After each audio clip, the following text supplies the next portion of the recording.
Hello mga ka-showbiz balita February 26 2024 #showbizvision. Isang kilalang veteranang artista na hanggang ngayon ay makikita pa din antin siya sa telebisyon. Babae ito ay may magandang maamong mukha. Isang trahedya o aksidente ang kanyang ikakasawi.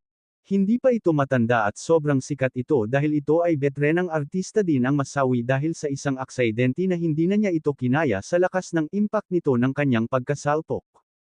May nakita din akong isang sikat na newscaster o makikita natin sa telebisyon na naghatid sa atin ng balita at impormasyon sa isang sikat na telebisyon ang masawi dahil din sa kanyang karamdaman na hindi na ito kinaya pa.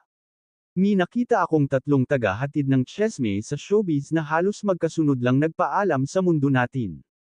Dahil sa karamdaman at cardiac arrest, may nakita akong dalawang veteranong artista na masawi din dahil na din sa karamdaman. Maging maingat lamang